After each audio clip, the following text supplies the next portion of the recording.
Hi everyone. अब हम लोग टाइपस्क्रिप्ट में फंक्शन के पैरामीटर्स के टाइप के बारे में बात करने वाले हैं। देखो, जैसे कि वेरिएबल्स के डाटा टाइप होते हैं, फंक्शन के रिटर्न टाइप्स होते हैं, उसी तरीके से जो फंक्शन में हम लोग पैरामीटर्स पास करते हैं उनके भी डाटा टाइप्स होते हैं। वो भी string, numeric, Boolean, array, object किसी भी टाइप के हो सकते हैं। इवन वो कंडीशनल भी हम लोग पास कर सकते हैं टाइपस्क्रिप्ट के अंदर। कैसे, एक एक चीज इस पार्ट के अंदर आपको डिटेल में पता चलेगी। और ये हमारी टाइपस्क्रिप्ट की प्लेलिस्ट है हिंदी में, जो आपकी डेफिनेटली हेल्प करने वाली है फ्रंट एंड टेक्नोलॉजीज की जॉब में, जैसे कि रिएक्ट, एंगुलर, व्यू जेएस वगैरह में। सो पूरी प्लेलिस्ट देखना, डेफिनेटली आपको काफ़ी हेल्प मिलने वाली है। अब हम लोग कोड पे चलते हैं और सबसे पहले मैं एक फाइल बनाता हूँ जिसका नाम सिंपली रखता हूँ फंक्शन पैरम्स। सो मैं यहाँ पे कमांड लाइन के साथ ही फाइल बना रहा हूँ, आप लोग चाहो तो डायरेक्टली ऐसे भी बना सकते हो। यहाँ पे लिखूंगा टच, देन फिर हम लोग यहाँ पे लिखेंगे function params, right, dot TS. ये हम लोगों ने बना दिया। और ये फाइल ताकि हमारे पास जेएस में भी कन्वर्ट हो जाए, तो इसीलिए मैं यहाँ पे सिंपली करता हूँ TypeScript compiler hyphen hyphen watch. तो अब आपको इसकी एक जेएस वाली फाइल भी मिल जाएगी आउटपुट के अंदर, यहाँ पे आप देख सकते हो।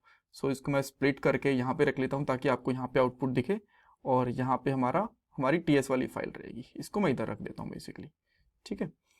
ओके, सो यहाँ पे हम लोग जो भी कोड करेंगे यहाँ पे हमें कन्वर्ट होकर मिल जाएगा। तो सबसे पहले एक बहुत ही बेसिक सा फंक्शन बनाता हूँ जिसका नाम सिंपली रखता हूँ टोटल, फंक्शन टोटल, ठीक है। टोटल प्राइस रख लेता हूँ, लेट से, ये मैंने रख लिया।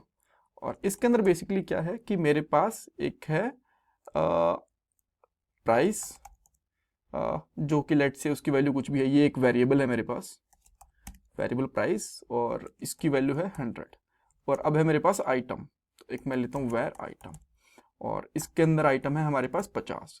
तो अब हमें ये चाहिए कि टोटल कितना प्राइस हो गया। एक आइटम 50 रुपए का है, तो अगर मैं सिंपली इसकी कैलकुलेशन करना चाहूँ तो कंसोल डॉट लॉग कर दूंगा, और सिंपली मुझे यहाँ पे प्राइस और आइटम को मल्टीप्लाई करना है, राइट, और मुझे मेरा आउटपुट मिल जाएगा। देन मैं यहाँ पे आके एक और कमांड लाइन ओपन करके यहाँ पे सी डी आउटपुट वाले फोल्डर में जाऊंगा, और बाद में वहाँ पे node, then function params dot JS वाली फाइल, इसको रन करूंगा। तो यहाँ पे इस फंक्शन को कॉल भी करना पड़ेगा, राइट। तो यहाँ पे हम लोगों ने क्या करा, टोटल प्राइस वाले फंक्शन को कॉल कर लिया, एंड देन आपको यहाँ पे कंसोल मिल जाएगा। यहाँ पे आ गया 5000 रुपये, परफेक्ट, कोई दिक्कत नहीं है। अब हम लोग चाहते हैं कि जो ये प्राइस है ना, ये तो चलो ठीक है, हर बार फिक्स रहेगा, बट आइटम कभी कभी 50 हो जाते हैं, कभी कभी 40 हो जाते हैं। तो ये डायनेमिक है, तो इसके लिए हम लोग क्या कर सकते हैं, इसको पैरामीटर के अंदर पास कर सकते हैं। तो मैं यहाँ पे एक पैरामीटर पास करूंगा। लेट से कि मैंने यहाँ से 50 पास कर दिया, और इसको गेट करने के लिए मैं यहाँ पे आइटम नाम का एक वेरिएबल डिक्लेयर कर दूंगा। अब इसकी जरूरत नहीं है, मैं डायरेक्टली आइटम मेरा यहाँ से आ जाएगा। बट जो ये आइटम है ना, मैं चाहता हूँ कि इसका डाटा टाइप मैं डिक्लेयर करूँ कि भाई इसके अंदर कभी भी स्ट्रिंग ना है, न्यूमेरिक वैल्यू आनी चाहिए। तो मैं यहाँ पे कर दूंगा नंबर।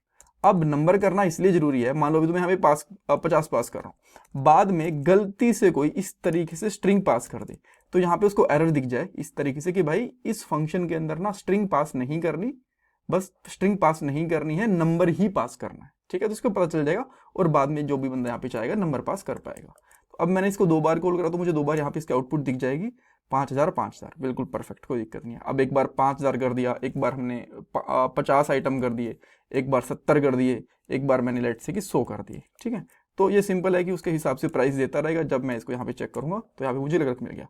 तो इस तरीके से मैंने यहाँ पे एक टाइप डिफाइन कर दिया। अब मैं चाहता हूँ कि यार जो ये प्राइस है ना, ये भी डायनेमिक हो सकता है, तो मैं यहाँ पे क्या करता हूँ, प्राइस, और ये भी कर देता हूँ नंबर टाइप का, ठीक है। अब इसका भी आप मतलब समझ गए कि भाई कभी तो प्राइस कुछ भी हो सकता है। जैसे कि इसको मैं एक बार के लिए 100 लेके चलता हूँ, तो जो आउटपुट है मेरा 5000 आ गया यहाँ पे, हाँ, यहाँ पे आ गया। और अब बाद में प्राइस, आइटम हो गए टोटल 20, और प्राइस हो गया लेट से 200, तो इसका जो भी आउटपुट बनेगा वो आउटपुट आ जाएगा, ठीक है। अब सही चल रहा है, नंबर टाइप वगैरह कर दिया। अब हम लोग क्या चाहते हैं कि यहाँ पे इस तरीके से लिखा हुआ आए कि भाई टोटल प्राइस इज, इस तरीके से लिखा हुआ आए यहाँ पे, ठीक है, और यहाँ पे प्लस आ जाए। तो अब यहाँ पे सिंपली एक बार तो आ जाएगा अगर यहाँ पे आप इसको चेक करोगे, बट आप चाहते हो कि ये भी एक फंक्शन के पैरामीटर के टाइप के साथ आना। तो आपको ये समझ में आ गया पैरामीटर हम लोग किस तरीके से पास करते हैं। अब मैं ये स्ट्रिंग वाली वैल्यू है, तो मैं यहाँ पे कर देता हूँ टेक्स्ट, और इसका टाइप क्या आने वाला है, स्ट्रिंग ही आएगा। इसको थोड़ा सा मैं इधर कर दूंगा ताकि आपको प्रॉपर ये चीजें दिखें। देन हम लोग यहाँ से पास कर देंगे जो ये वाला टाइप था,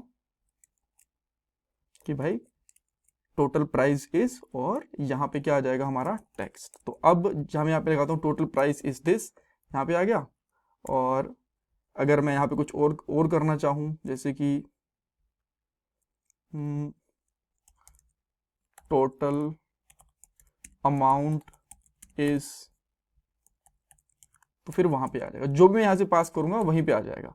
बट अब ये चीज तो ठीक है, जितनी बार पास करेंगे काम करेगा। मान लो कि एक बार बंदा पास करता है, दूसरी बार चाहता है कि यार नहीं, जो डिफॉल्ट रिजल्ट है ना वही आए, मैं कुछ यहाँ से खुद से पास नहीं करना चाहता थर्ड वाला पैरामीटर, तो अब तो गड़बड़ है, इस फंक्शन कॉल नहीं कर सकते। कर सकते हैं, इस जो लास्ट वाला पैरामीटर है ना, इसको ऑप्शनल बनाया जा सकता है क्वेश्चन मार्क लगा के। जैसे मैं क्वेश्चन मार्क लगाऊंगा, ये अनडिफाइंड बोले कि भैया तो अनडिफाइंड होगा या फिर स्ट्रिंग होगा, ठीक है। तो अब हम लोग यहाँ पे क्या करेंगे, चेक कर सकते हैं कि इफ जो टेक्स्ट है वो आ रहा है तो ये दिखा दो, अगर ये नहीं आ रहा तो एल्स करके यहां पे बता दो console.log, बस इतना ही कर दो यहाँ पे, ठीक है। तो अब देखोगे 2 बार कॉल होगा, एक बार तो पूरा टेक्स्ट आएगा, एक बार ये विदाउट टेक्स्ट आएगा, राइट। अब इसको चल चेक करके देखते हैं। देयर वी गो, देखो एक बार आएगा total amount is this, and एक बार आएगा यहाँ पे 2000, परफेक्ट, ये चीज आ गई। अब जो मान लो एक और है आपके पास, यहाँ पे एक एक्सपेरम है, इसके अंदर आप सेंड कर रहे हो, ये कुछ ठीक है, इसमें बहुत ज़्यादा पैरामीटर हो गए ना। मैं एक काम करता हूँ, एक अलग से फंक्शन बनाता हूँ, इस फंक्शन का नाम रखता हूँ मैं यहाँ पे, और इनको भी मैं यहाँ से हटा देता हूँ, इनकी कॉलिंग भी हटा देता हूँ, फंक्शन सिंपल, ठीक है। अब ये जो भी आएगा ना उसको कंसोल करता है यहाँ पे, console.log, और यहाँ पे आता है बेसिकली डेटा, और डेटा पैरामीटर के साथ मिलता है यहाँ से। अब ये डेटा है ना, ये किसी भी टाइप का आ जाता है, सिंपल हमने पास करा, एक बार आ गया, लेट से यहाँ पे स्ट्रिंग आ गया, अनिल सिद्धू आ गया। अब यहाँ पे इसका जो टाइप था तो हम लोगों ने कर दिया स्ट्रिंग। अब यहाँ पे आके जब इसको रन करा तो यहाँ पे अनिल सिद्धू आ गया। अगली बार यहाँ पे कुछ पास कर दिया 100, अब बोलोगे यार ये ऊपर तो स्ट्रिंग था, स्ट्रिंग भी आ सकता है। अब दोनों अप्लाई करने हैं, स्ट्रिंग भी और नंबर भी, तो यहाँ पे पाइप लगाओ और यहाँ पे कर दो नंबर। अब ये दोनों को एक्सेप्ट करेगा, और यहाँ पे आके चेक करोगे तो नंबर को भी प्रिंट करेगा। देन उसके बाद में आपने इसमें ट्रू पास कर दिया कि भाई ट्रू भी आ सकता है इसके अंदर। देन आप यहाँ पे क्या करोगे, इसमें बोल दोगे भाई ये बुलियन भी हो सकता है। तो जितने मर्जी आप यहाँ पे डाटा टाइप लगाना चाहते हो पैरम्स के साथ लगा सकते हो। इवन अगर आप और चाहते हो तो कि आपको बिल्कुल भी श्योरिटी नहीं है कि आपको बहुत सारे डाटा टाइप देने पड़ रहे हैं, तो यहाँ पे एनी भी यूज कर सकते हो इस तरीके से, ठीक है। अब इसमें कुछ भी पास कर दो, ABC, हेलो, जो भी आप पास करोगे वो सब कुछ चलेगा। यहाँ पे सीधे पास कर देता हूँ। तो इस तरीके से आप लोग फंक्शन के पैरामीटर पास कर सकते हो यूनियन के साथ, इस चीज़ को यूनियन बोलते हैं। एंड एनी लगा सकते हो, कंडीशनल लगा सकते हो। इसमें कुछ डाउट कंफ्यूजन है मुझे कमेंट सेक्शन में पूछना। And thank you so much for watching this part guys.